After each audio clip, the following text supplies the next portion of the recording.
Hello friends, welcome to my channel. ഇന്ന് ഞാനൊരു പുഡിങ്ങാണ് കാണിക്കാൻ പോണത്. അത് മാമ്പഴത്തിൻ്റെയാണ്. അപ്പോൾ അതിന് ഞാൻ 2 മാമ്പഴം എടുത്തിട്ടുണ്ട്. ഒരെണ്ണം ചെറുതായി കട്ട് ചെയ്തിട്ടുണ്ട്, ഒരെണ്ണം കുറച്ച് വലിയ പീസ്. ഇത് നമുക്ക് ഒന്ന് പേസ്റ്റാക്കി എടുക്കണം. പിന്നെ ഈ പുഡിങ്ങിൽ മാമ്പഴത്തിൻ്റെ കൂടെ കുറച്ച് സേമിയ കൂടെ ഇടുന്നുണ്ട്. സേമിയ മിക്സ് ആയിട്ടുള്ളൊരു പുഡിങ്ങാണ്. അപ്പോൾ അതിലേക്ക് കുറച്ച് പാൽ വേണം, ഒരു 1/2 ലിറ്റർ വേണം. ഇത് ഞാൻ പിന്നെ കുറച്ച് നമുക്ക് കസ്റ്റേർഡ് പൗഡർ വേണം. അത് കലക്കാൻ വേണ്ടിയിട്ടാണ് കുറച്ച് പാൽ ഇവിടെ വെച്ചിട്ടുള്ളത്. പിന്നെ കുറച്ച് ഡ്രൈ ഫ്രൂട്ട്, ഇതൊക്കെ നിങ്ങൾക്ക് വേണമെങ്കിൽ ഇട്ടാൽ മതി, നിർബന്ധമൊന്നുമില്ല. അപ്പോൾ ആദ്യം നമുക്ക് ഈ അണ്ടിപ്പരിപ്പ് കുറച്ച് ഞാൻ ഈ പാനിൽ 1 സ്പൂൺ നെയ്യ് ഒഴിച്ചിട്ടുണ്ട്. അതിലൊന്ന് ചൂടാക്കി എടുക്കാം. പിന്നെ അത് ബദാം കട്ട് ചെയ്തതാണ്. പിന്നെ ഈന്തപ്പഴം.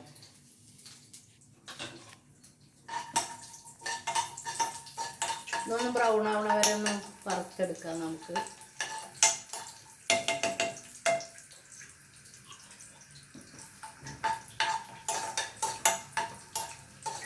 ഇതിലേക്ക് പഞ്ചസാര കുറച്ച് 1 സ്പൂൺ അങ്ങനെ ഇട്ടാൽ മതി. അഥവാ മധുരം കുറവ് വേണ്ടവർക്ക് പിന്നെ എന്താ പറയുക, ഇട്ടില്ലെങ്കിലും കുഴപ്പമില്ല. മാങ്ങയുടെ മധുരം ഉണ്ടാവും, പിന്നെ ഈന്തപ്പഴത്തിൻ്റെ ഉണ്ടാവും. അതിൽ 1 സ്പൂണൊന്നും ഇടേണ്ട വരും. പിന്നെ മിൽക്ക് മെയ്ഡ് അതൊക്കെ ഒഴിക്കണമെങ്കിൽ അതിൽ തന്നെ നല്ലോണം മധുരം ഉണ്ടാവും. അപ്പോൾ പിന്നെ വേറെ മധുരം ഇടേണ്ട വരില്ല. ബ്രൗൺ ആയിട്ടുണ്ട്, നമുക്ക് എടുക്കാം. ഇതിൽ ബദാം ഞാൻ ചെറുതാക്കി ഒന്ന് പൊടിച്ചെടുത്തതിനത് തരി തരിയായിട്ട്.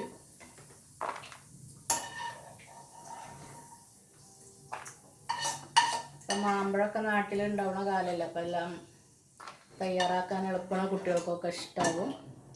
ഇനി സേമിയ, അത് ഞാനൊരു ചെറിയ സേമിയാണ്, 2 സ്പൂൺ കഷ്ടിയുള്ളൂ. അതൊന്ന് ഇതിൽ വറുത്തെടുക്കുക.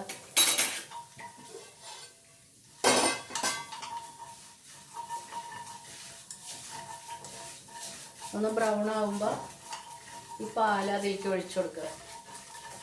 ഞാൻ പാലൊന്ന് തിളപ്പിച്ച് വെച്ചിട്ടുണ്ട് വേറെ പാത്രത്തിൽ.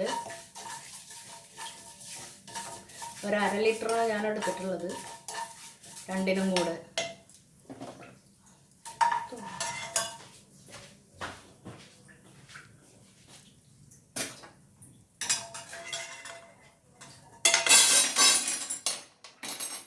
പാല് അതിലേക്ക് ഒഴിച്ചു കൊടുക്കുക.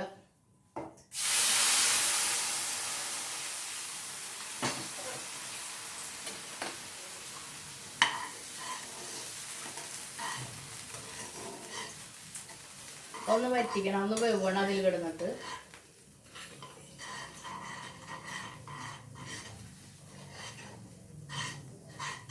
മുഴുവൻ ഒഴിച്ചിട്ടില്ല, കുറച്ച് പാൽ ഒഴിച്ചിട്ടുള്ള. വെന്ത് കഴിഞ്ഞിട്ട് പിന്നെ നമുക്ക് ഒഴിക്കാം കുറച്ചും കൂടി.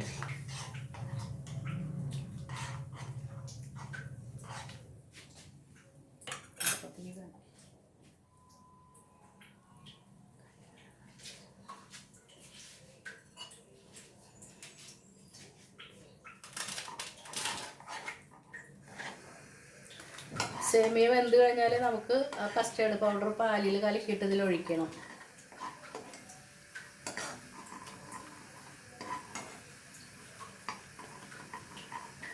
അതൊന്ന് വേവട്ടെ.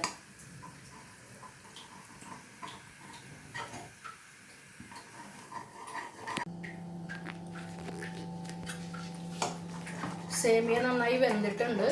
ഇനി നമുക്കിതിൽ കസ്റ്റേർഡ് പൗഡർ കലക്കിയിട്ട് വേറൊരു പാത്രത്തിൽ കുറച്ച് പാലെടുത്ത് വെച്ചിട്ടുണ്ടായിരുന്നല്ലോ ഞാൻ ആദ്യം, അതൊരു 3 സ്പൂൺ കലക്കേണ്ടി വരും.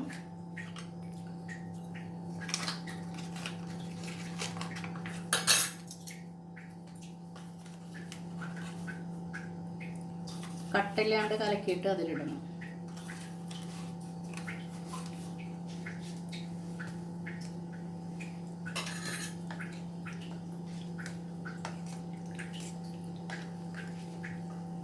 നന്നായി കലക്കുക. അത് ഞാൻ വേനിലരിന് വാങ്ങിയിട്ടുള്ളത്. മാംഗോൻ്റെ ഫ്ലേവർ ഉള്ളത് വേണമെങ്കിൽ അതായാലും ഉപയോഗിക്കാം. ഇത് അടുപ്പത്ത് ഒഴിച്ച് കഴിഞ്ഞിട്ടുണ്ടെങ്കിൽ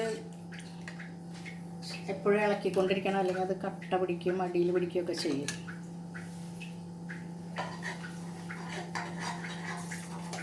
അങ്ങനെ ഇളക്കിക്കൊണ്ടിരിക്കണം.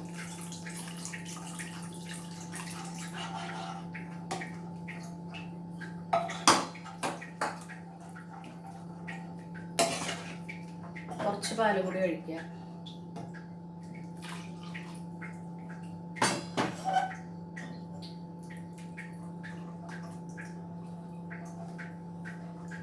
നിങ്ങൾക്ക് ഇതിൻ്റെ ക്രീം വേണമെങ്കിൽ ഇടാം കേട്ടോ. അതിൽ മിൽക്ക് ക്രീം, അപ്പോൾ കുറച്ചും കൂടി കട്ടി ഉണ്ടാവും, നല്ല ടേസ്റ്റും ഉണ്ടായിരിക്കും. ഇത് ചൂടാറിയതിന് ശേഷം നമുക്ക് ഞാൻ ആ മാങ്കോൻ്റെ പൾപ്പുണ്ടാക്കി വെച്ചിട്ടുണ്ട്, അതും കൂടെ മിക്സ് ചെയ്യേണ്ടി വരും. പെട്ടെന്ന് തയ്യാറാക്കാൻ പറ്റുന്നതാണ്.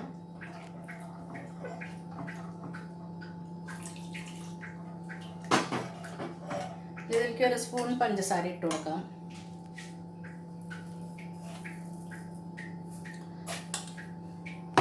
അത്ര മതി. പിന്നെ മാങ്കോയിൻ്റെ മധുരമൊക്കെ ഉണ്ടാവുമല്ലോ, പിന്നെ ഈന്തപ്പഴം ഉണ്ട്.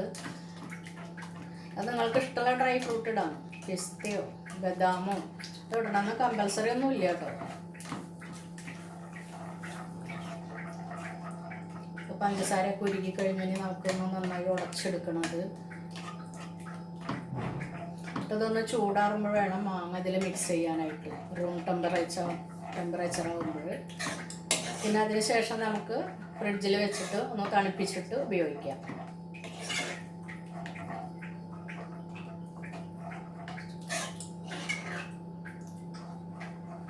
ഞാൻ ഗ്യാസ് ഓഫ് ചെയ്തിട്ടുണ്ട്, അത് തണുക്കാൻ വയ്ക്കാം നമുക്ക്.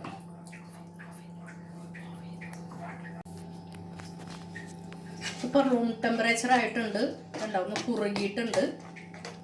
അപ്പോൾ ഇതിലൊരു 2 സ്പൂൺ ഇട്ടിട്ടുണ്ട് കേട്ടോ ഞാൻ പഞ്ചസാര. നിങ്ങൾക്ക് കൂടുതൽ വേണമെങ്കിൽ കൂടുതൽ ഇടാം. ആദ്യം ഞാൻ 1 സ്പൂൺ ഇട്ടുള്ളൂ, അപ്പോൾ വളരെ മധുരം കുറവായിരുന്നു, അതുകൊണ്ട് ഒന്നും കൂടി ഇട്ടതെന്ന്. അപ്പോൾ കുറച്ചായിട്ടുണ്ട്. ഇനി പൾപ്പ് ഇതിലിടാം, മാംഗോ പൾപ്പ്. ഇതിലിട്ടിട്ട് നന്നായിട്ട് മിക്സ് ചെയ്യുക.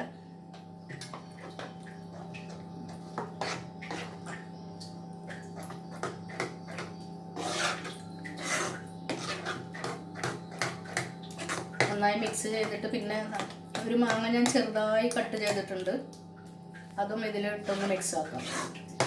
അപ്പോൾ നമ്മളിങ്ങനെ കഴിക്കുമ്പോൾ ഒരു കഷ്ണം കടിക്കുന്ന ഒരു ഫീലിംഗ് ഉണ്ടാവുമല്ലോ, അപ്പോൾ അതുകൊണ്ടാണ് മാങ്ങയുടെ ചെറിയ ചെറിയ കഷ്ണം കഴിക്കുമ്പോൾ നല്ല ടേസ്റ്റ് ആയിരിക്കും. കുറച്ച് ഇതിലിടാം, കുറച്ച് മേലിടാനായിട്ട് വരും. നന്നായി മിക്സ് ആക്കിയതിന് ശേഷം ഒരു ബൗളിലേക്ക് മാറ്റാം നമുക്ക്.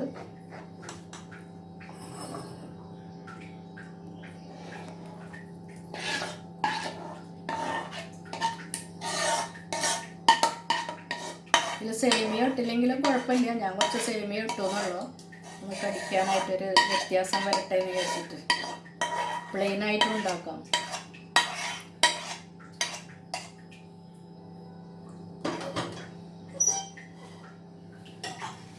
ഇനി നമുക്ക് ഈന്തപ്പഴം ചെറുതായി കട്ട് ചെയ്തതാണ് അതിടാം. പിന്നെ അത് ബദാമാണ്. പിന്നെ നമ്മൾ കുറച്ച് നെയ്യിൽ വറുത്തെടുത്ത അണ്ടിപ്പരിപ്പ്, ഇതെല്ലാം കൂടെ അങ്ങനെ സ്പൂണിൽ കോരി കഴിക്കുമ്പോൾ നല്ല ടേസ്റ്റ് ആയിരിക്കും. ഞങ്ങളിതെല്ലാ കൊല്ലം ഉണ്ടാക്കാറുണ്ട്. പിന്നെ ഈ മാങ്ങയുടെ ഇത് ചെറുതായി അരിഞ്ഞത് അതും ഇടാം.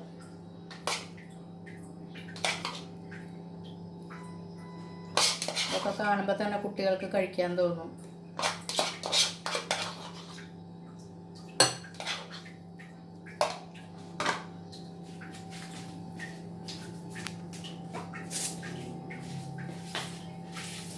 പിന്നെ ഞാനൊരു സ്പെഷ്യൽ സാധനം ഇതിൽ ഇടുന്നുണ്ട്, അതും ഞാൻ ഇങ്ങനെ ഇടുന്നതാണ് കേട്ടോ, നിങ്ങൾക്ക് ഇഷ്ടമുണ്ടെങ്കിൽ ഇട്ടാൽ മതി.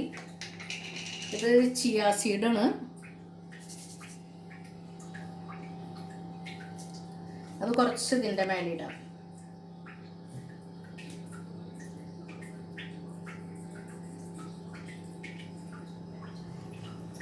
ഇത് 2-3 നുള്ളു മതി. ഇത് ചെറിയ സ്പൂണാണ്, അതുകൊണ്ട് ഞാൻ 2 പ്രാവശ്യം ഇട്ടത്. അപ്പോൾ നമ്മുടെ പുഡിംഗ് തയ്യാറായി കഴിഞ്ഞു. അപ്പോൾ എല്ലാവരും തയ്യാറാക്കി നോക്ക്, കഴിച്ചു നോക്ക്. നല്ല ടേസ്റ്റ് ഉള്ളതിന് കുട്ടികൾക്കും മുതിർന്നവർക്കും എല്ലാവർക്കും ഇഷ്ടപ്പെടും. അപ്പോൾ നിങ്ങൾക്ക് ഇഷ്ടപ്പെട്ടെങ്കിൽ നിങ്ങൾ എല്ലാവരും എനിക്ക് ലൈക്ക് ചെയ്യുക, ഷെയർ ചെയ്യുക. സബ്സ്ക്രൈബ് ചെയ്യാത്തവർ സബ്സ്ക്രൈബ് ചെയ്യാനും മറക്കരുത്. മറ്റൊരു വീഡിയോയുമായി വീണ്ടും എത്താം. Thank you.